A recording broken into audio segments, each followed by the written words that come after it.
Olá, meu nome é Matheus Casteviana, sou graduando de farmácia da Universidade Federal dos Vales de Jequitinhonha e Mucuri, e hoje vou falar um pouco sobre o ANTRAS para a disciplina de microbiologia aplicada. Primeiramente, para dar uma introdução sobre o assunto, eu tenho que falar realmente o que é o ANTRAS e o que causa ele.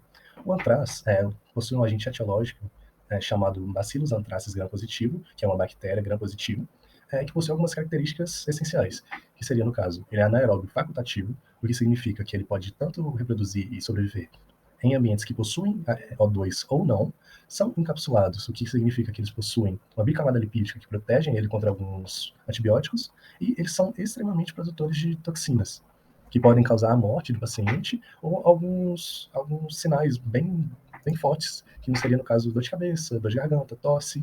E o antraz é característico principalmente por essa área necrosada, por um edema necrosado, com um revestimento um pouco mais vermelho para o roxo. Em relação à distribuição mundial do antraz, ele é raramente encontrado em alguns continentes. Porém, em alguns continentes ele é mais comumente encontrado, como, por exemplo, o centro da África, o sul da Ásia e o norte da Europa. Em alguns casos, no caso a América do Norte e a América do Sul, eles não são comumente encontrados. Mas então, como é a etiologia dessa doença? Como realmente o antraz é transmitido? Ele é transmitido realmente por contato direto com animais, no caso cabritos, gados, carneiros, cavalos e etc., entre outros, que já estão infectados. Porém, é muito raro essa infecção em seres humanos, já que menos de 15 mil pessoas por ano são infectadas no Brasil. E essa infecção ela vai acontecer realmente numa exposição com os produtos desses animais que vão estar infectados, seja por ingestão, inalação ou contato direto, seja da carne ou da pele infectada ou realmente do animal vivo. Aí, a pessoa, o paciente, vai sofrer essa infecção. E como é a reprodução do antraz? O antraz geralmente ele cresce em ambiente rico tanto em água quanto glicose e aminoácidos, porém em ambientes secos, que são ambientes desfavoráveis para o crescimento, eles também podem formar esporos que resistem à destruição e permanecem viáveis, seja por anos ou décadas. Assim, eles encontram um ambiente rico e em contato com a pele, depois de encontrar esse ambiente rico e crescer, em contato com a pele principalmente, eles vão se tornar os bacilos antrácis gram-positivo. Porém, não é só apenas o contato com a pele, pode ser também uma ingestão, uma inalação desses esporos ou injeção. Agora, falando sobre a forma de transmissão, sobre as devidas manifestações que vai ter o antraz, que seriam, no caso, cutâneo, gastrointestinal e por inalação. Geralmente, no caso da cutânea, não é contagioso de pessoa para pessoa. E o contato com animais infecciosos que vão realmente causar essa infecção no paciente. Mas existem também alguns casos raros que o contato direto de pessoa para pessoa pode causar infecção. No caso, esses casos bem raros acontecem por conta de uma injeção, que vai ter um contato indireto, na verdade, de pessoa para pessoa. Porém, vai ser uma injeção compartilhada com o infectado com outra pessoa, que esteja normal, mas depois vai se tornar infectado.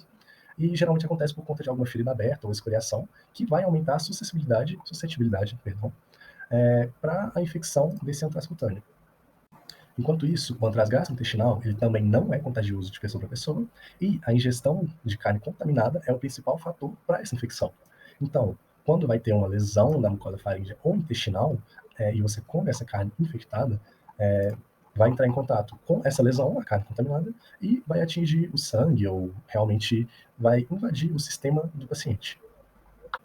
Agora, a forma de transmissão do antraz por inalação, geralmente é causada pela inalação dos esporos, que quase sempre é dos produtos desse animal, principalmente o couro do animal.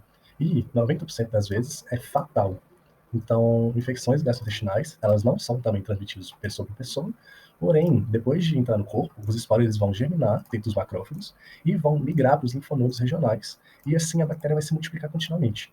Assim, vai formar edemas e várias outras coisas que vão proporcionar um quadro fatal realmente para o paciente. Existem 3 fatores de virulência importantes para a infecção do antraz. Uma delas é uma cápsula antifagocítica, que realmente neutraliza ou retira a detecção dos macrófagos e agentes fagocitantes contra a bactéria.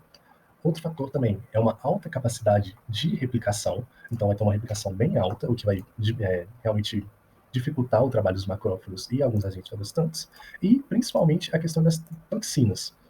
Geralmente, principalmente, um antígeno protetor, ele vai ligar as células-alvos, que vai dar a entrada de algumas toxinas que vão ser liberadas, que no caso são toxinas de edemas e umas toxinas letais mesmo. Toxinas de edema, elas vão formar, como o nome já diz, um edema local e maciço, um edema realmente duro no local de infecção. E as toxinas letais, elas vão realmente fazer uma liberação de citocinas dos macrófagos, que aí não vai conseguir fazer uma detecção tão fácil dessas toxinas e vai causar uma morte súbita no paciente, já que não vai ter praticamente ação nenhuma dos macrófagos. Agora, falando um pouco sobre os sinais e sintomas que podem acometer essas manifestações diferenciadas, na forma cutânea, por exemplo, o período de incubação geralmente vai ser de 1 a 6 dias, e no início vai ter uma pápula indolor com presença de prurido, e vai estar geralmente numa cor vermelha acastanhada. Com o passar do tempo, a lesão vai ficando maior, e em volta dela vai ter um eritema acastanhado e um edema intenso, como você pode perceber na imagem do meio, que vai estar realmente um inchaço intenso. Na última imagem já representa mais para o final da forma cutânea, onde vai acontecer uma ulceração central com exudação e formação de uma escara preta. Agora, falando um pouco mais sobre a forma gastrointestinal, quais são os sintomas e sinais?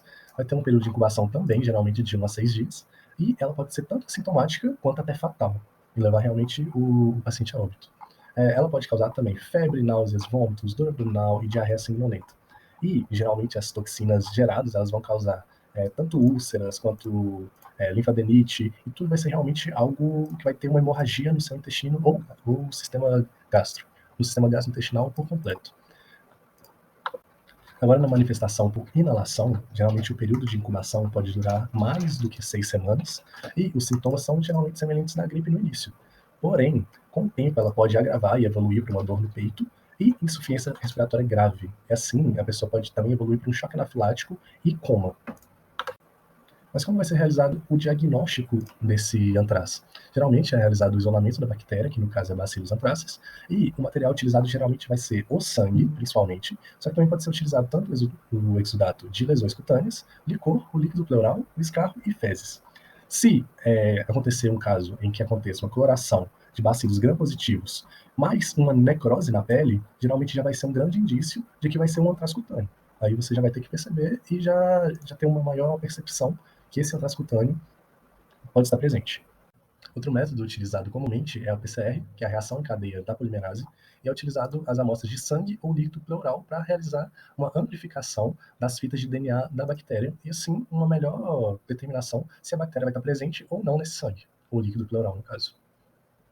Pelo menos 2 exames eles vão ter que ser realizados para uma confirmação realmente dessa bactéria. Pode ser tanto um isolamento, já tinha falado anteriormente, o PCR, uma imunohistoquímica tecidual, uma detecção de antídotos protetor, no caso, naquele antídoto protetor que eu já tinha falado anteriormente, então, identificar ele por ELISA, ou um imunoblot. O tratamento do antraz cutâneo ele pode durar geralmente entre 7 a 10 dias, porém ele pode ser prolongado para até 14 a 21 dias, por caso se realmente a bactéria não for totalmente neutralizada. Para realizar essa neutralização da bactéria, vamos usar antibióticos, no caso ciprofloxacino 500mg, ou a doxiciclina 100mg, ou levofloxacino 500mg, ou o moxifloxacino 400mg. Os dois primeiros eles vão poder ser usados a cada 12 horas, enquanto o levofloxacino e o moxifloxacino vão ser utilizados a cada 24 horas, todos por via oral.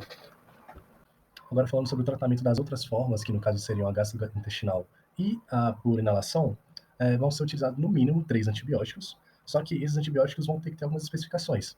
Vão ser, no mínimo, 2 antibióticos com atividade bactericida e um antibiótico que seja um inibidor da síntese de proteínas dessa bactéria. E a partir de todos esses dados sobre profilaxia, tratamento e posologia de todos os medicamentos, percebe-se que a importância do farmacêutico é indispensável para o tratamento e para a profilaxia, etc. Uma vez que ele vai cuidar da distribuição dos medicamentos, então ele nunca vai deixar o medicamento faltar para aquele paciente e sempre vai estar lá do lado na hora que ele vai precisar. Vai realizar o aconselhamento ao paciente, mostrando quando ele deve tomar, por que ele deve tomar e quais são as formas que ele tem para fazer sobre isso. Ele vai organizar o estoque, então ele não vai deixar faltar realmente o medicamento para aquele paciente, ou para todos os pacientes em geral. Vai realizar uma educação e prevenção, ensinando realmente quais são os efeitos profiláticos que ele pode realizar, e também vai mexer na questão do monitoramento e resistência das ações antimicrobianas que pode acontecer com a bactéria. Então, ele vai ver se está realmente acontecendo uma resistência da bactéria e se o medicamento está fazendo efeito por conta dessa resistência. Assim, mudando o medicamento e melhorando a terapia. E, consequentemente, a melhora do paciente. Essas foram as referências utilizadas para esse trabalho. Agradeço pela atenção. Muito obrigado.